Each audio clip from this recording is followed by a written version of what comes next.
नमस्कार नमस्कार प्रणाम गोड़ लगतनी आप सबके का हाल चाल बा। स्वागत बा आप लोग के हमार चैनल खबर भोजपुरिया खुशबू ए देश की माटी के। कार्ड छपला के बाद अगला चीज जौन आवे वो हो कि भाई सट्टा बयाना। ठीक बा। तो दोनों ओर से वर पक्ष कन्या पक्ष से अलग अलग तरह के भाई चीज होके। अब जैसे लड़का वाला बा तो लड़का वाला के यदि तिलक बुक भइल बा तो भाई तिलक में टेंट हाउस वाला के बुकिंग, हलवाई के बुकिंग, ठीक बा। बारात जाई तो गाड़ी के बुकिंग, लेके के गाड़ी में एगो बड़ा हमने के चले कि भाई जो दुल्हा जाई बड़का गाड़ी पे जाई और दुल्हा की गाड़ी में बैठे खातिर भाई बड़ा उड़ है कि दुल्हा की गाड़ी में वो जो बैठे मतलब वो वीआईपी। ठीक बा। तो बस गाड़ी का सट्टा बयाना हो गई। फिर बैंड बाजा कैसन रही। ठीक बा। फिर अगला चीज ये होके लाइट आई, लाइट का लागी मीनू काका रही खाए में। ठीक बा। आजकल तो बुफे चला था, पहले पंगत वाला जन रहे ना पाती में बैठ के ओकर अलग मजा रहे।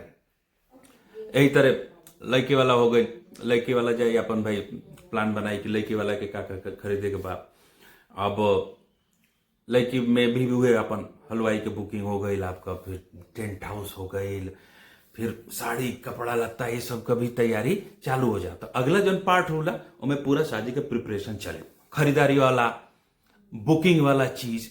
ठीक बा। अब लड़की वालन के यहाँ पहले का हो गया, आजकल का होता है कि भाई होटल बुक हो जाता, ठीक बा, या फिर कोनो लॉज बुक हो जाता। पहले का होके कि पहले जो गांव के या नगर के नजदीक जो आपके सरकारी स्कूल रहे, स्कूल के बड़ा बुकिंग हो गया। हमने का खूब गड़बड़ जब बारात थी तो बारात का पहला जो अथु होला स्वागत होला वो उजगे होके स्कूल पे होके।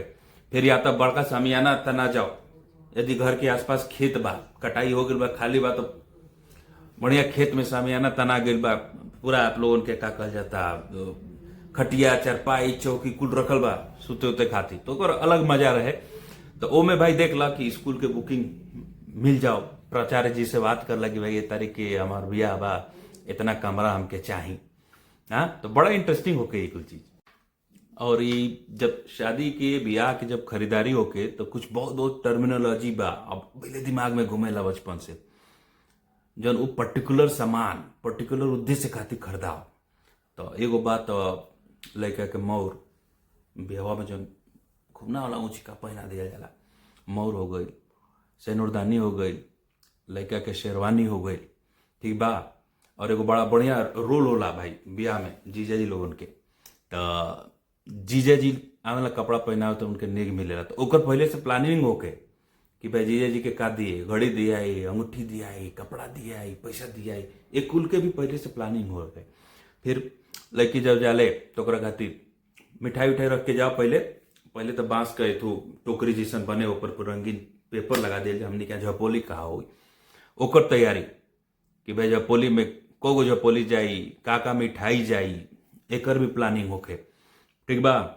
फिर ओकरी बाद शादी ब्याह में एगो चीज बड़ा अच्छा लगेला कि जौन भी आपके सहायक बड़ा शादी ब्याह में काम करे वाला, नाव हो गई, ठीक बा, हलवाई हो गई, दूसर वो सबका खातिर कपड़ा जला, जेकर एक बड़ा विशेष नाम है पहुनिन के साड़ी, पौनी के कपड़ा।